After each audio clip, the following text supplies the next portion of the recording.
into the Skol Purple podcast. We're going to be talking about the man that everybody seems to be talking about in Minnesota these days, Kirk Cousins.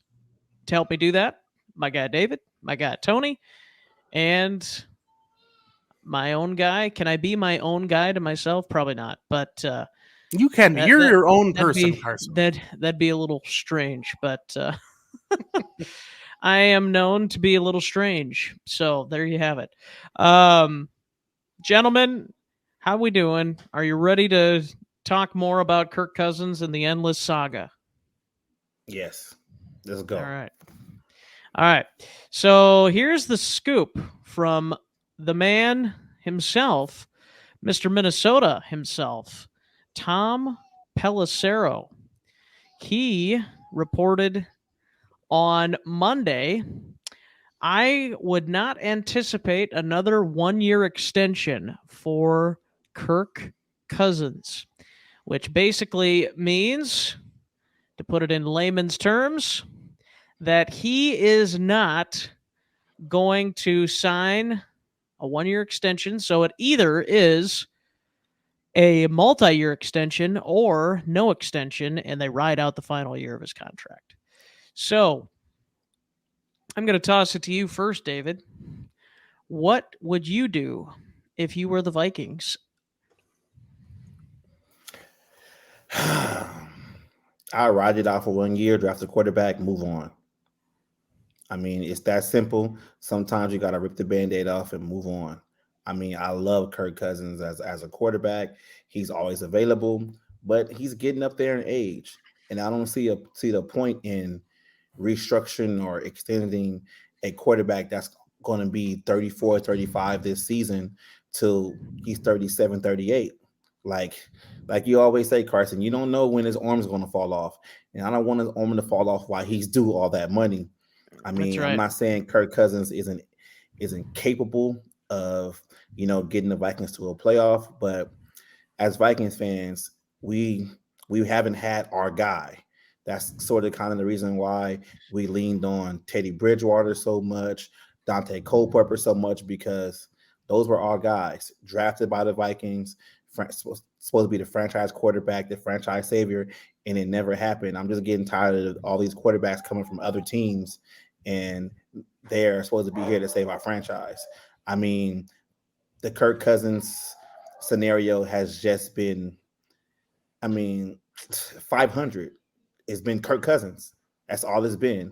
2 playoff appearances, one playoff win, and that's it. It's just time to move on. It's just sometimes you gotta do it. And if KLC is this offense whisperer or quarterback coach guru, then it's time to draft a guy. Let's see what happens. Let's see what you got, KOC. Yeah. All right, Tony. Not your fire. Where do you land on this if you're the Vikings? Yeah, I'm with David. I would rather see them just ride it out. Let this next year pass. I think it's going to be really telling where the Vikings are at with this Kirk Cousins thing, because maybe there's a guy that they feel really strongly about in this draft. Obviously, we're talking about a quarterback. And maybe they feel really confident where they can get a little aggressive here with Kirk Cousins, because I think what it sounds like to me, and again, a lot of this is speculation because nothing's been confirmed, but it sounds like to me what they're approaching Kirk with is, we're either just going to let you ride out this contract, which is, again, next year only, fully guaranteed, or it does sound like there's a possibility that they would offer to extend him on like a 3 or 4 year deal, but it wouldn't be like a fully guaranteed deal like he had before, which means what they would probably do is structure it in a way where they could potentially move on from Kirk after, let's say, not this year, but next season, like the 2024 season, which would allow them to essentially have him on like a 1 year extension, right?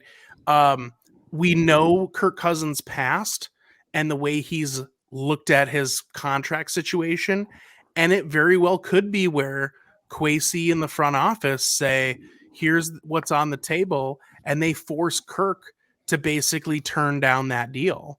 That works on multiple fronts because obviously it allows the Vikings to move on and hopefully, as David points out, get a guy in that is a Viking from day one. That's your franchise quarterback, hopefully. But two, it also helps from a PR standpoint because then they can say, we tried to extend him and he declined the contract. So it kind of works on multiple levels. As gross as that is, it is a business and you need to make sure that fans are happy. Whether those fans love Kirk or hate Kirk, you're going to want to make sure everybody's on board with how we're moving forward. So I'm with David, though. I hope we just ride it out and draft Anthony Richardson. I'm not putting those words in your mouth, David, or anything. I'm just saying that's my guy. That's my guy. That's what I want. All right. So all right. Well, we're in this together. That's right. Well, gentlemen, I don't think there's any difference really, in my opinion. I would definitely let the final year ride out. And I was going to do that even if he wanted a 1-year extension. Let it ride out. I am ready to pull the plug, take him off Kirk Cousins' life support for the Vikings. But, I'm ready to move on. Like David said, it's time to get our own guy. We haven't had our own guy for a long time that's been with the Vikings for a long time. So it'd be nice to develop our own and bring in the next generation because, again, we don't know when Kirk's going to start to decline. And if you're the Vikings, you don't want it to be when you're paying him a lot of money, like David said. So that's where I'm at with it from a Vikings perspective. Also, there's Phil Mackey of Purple Dailies talked about how he wants Kirk Cousins to take a contract or a pay cut in his contract. And here's what I'll say about that. I don't know. I mean, if I was Kirk Cousins and I wanted to win a championship, yes, I would take a pay cut. But you could say that about a lot of other quarterbacks too. Aaron Rodgers, he should be taking a pay cut. And he doesn't take a pay cut. So I think it's the same thing. And I've said that about Aaron Rodgers before too, even before the whole Kirk thing. Is like maybe Rodgers should take a pay cut so the Packers have a better chance of putting a better team around him. But Carson, and yes, I know Brady is an outlier where he doesn't. He's pretty much the only guy that's done that. And obviously he had a wife that made more money than he did, and I get all of that. But he's made how much money? He's made over $200 million playing football. What's the difference between, an extra $15 million, if he cuts his salary down from 35 to 20 million, like what's that difference to him for the future? Like, that's just my take on that. Sure. Just to piggyback on what you said about Phil Mackey, about the pay cut. I just really hate that, commentators or, people who don't play the game are asking someone to take a pay cut. And it's necessarily not the pay cut, it's the length of the contract. Kirk Cousins signs short-term deals where you can't rework them. Tom Brady signs long-term deals where you can rework the money. Look at what Pat Mahomes did when he signed his crazy deal. It got reworked like instantly, and it keeps going to get reworked. So it's not necessarily these players taking a pay cut.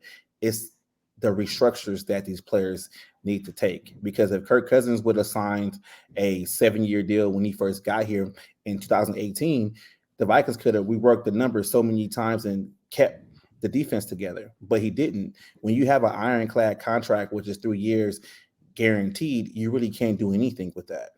So it's not necessarily a pay cut. It's more so of a restructure. Tom Brady always restructured. Even Drew Brees restructured. That's why their cap situation was so bad, when he retired. It's kind of like, playing with Monopoly money. Like some of these contracts aren't worth the paper that it's signed on, because the only thing that's worth is those signing bonuses. And if you're going to give these players $70 million off a $200 million contract, then that contract is really only worth $70 million, because you're just going to keep moving money around to open up the salary cap. Right. Yeah, well, And that's what Kirk Cousins doesn't do. Yeah, they're taking money and then they're actually backloading it. To your point, David, you're exactly right. Is unlike what we just talked about, maybe the Vikings potentially trying to do with Kirk, we're front loading money, right? Because that's where you usually see what they'll do with running backs, receivers, where they'll front load the money so that way they can get out of the contract early without much of a hit to the cap or whatever.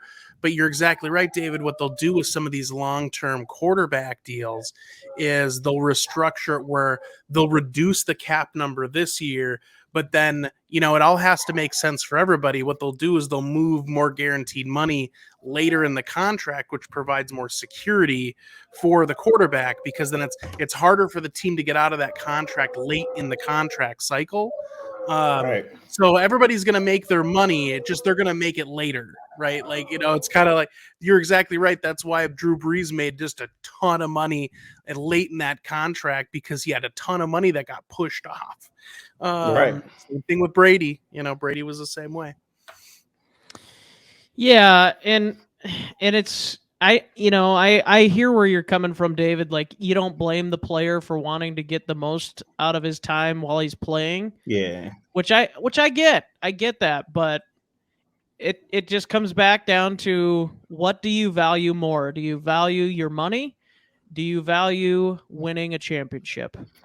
Because it seems like throughout Kirk Cousins' career, as Mackie also has alluded to, he has been more prone to go for the money and not the championships, because he cares more about the money. And he thinks that you should be able to put a team around him, even with the contract that he has, that is capable of winning a Super Bowl. And granted, yes, the Vikings have screwed up some big draft picks, and they've whiffed on free agents, etc.